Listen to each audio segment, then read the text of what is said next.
શહેરની polytechnic college ખાતે વિદ્યાર્થી વિકાસ સંઘ દ્વારા વિવિધ પ્રશ્નોને લઈને આંદોલન કરવામાં આવ્યું હતું, જેમાં મુખ્ય મુદ્દો એ છે કે ઓક્ટોબર મહિનામાં લેવાયેલ 5મા અને 6ઠા સેમેસ્ટરની પરીક્ષાના 100 થી વધુ દિવસ વીતી ગયા હોવા છતાં હજુ સુધી રિઝલ્ટ આવ્યું નથી।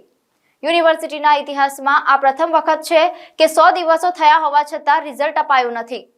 વિદ્યાર્થી વિકાસ સંઘના પ્રમુખ પાર્થ પંડ્યાની આગેવાનીમાં વિદ્યાર્થીઓએ ભારે સૂત્રોચ્ચાર સાથે ફેકલ્ટી ડીનને આવેદનપત્ર આપવા માટે પહોંચ્યા હતા। વિદ્યાર્થીઓ ઓફિસ પાસે બેસી ગયા અને રામધૂન કરી ભારે સૂત્રોચ્ચાર કર્યા હતા।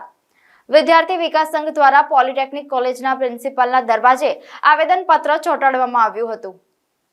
100 દિવસ થઈ ગયા છે તેમ છતાં હજી સુધી પોલિટેકનિકના 5મા અને 6ઠા સેમના એટીકેટીના રિઝલ્ટ નથી આવ્યા।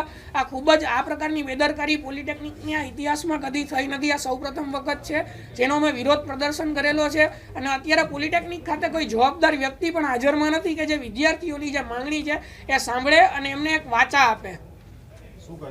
અમે અહીંયા આવીને નારાઓ બોલાવ્યા અને પ્રિન્સિપાલની ઓફિસની બહાર બેસીને ભજન ગવડાવ્યા। જો અમને આનો કોઈ રસ્તો નહીં મળે ને ઉકેલ નહીં મળે તો અમે હવે હેડ ઓફિસ ખાતે જાશું અને ત્યાં ધરણા પ્રદર્શન કરી અને અમારી માંગણીઓ છે એ સ્વીકારાય એના માટેના પૂરા અમે અમારા કાર્ય કરશું।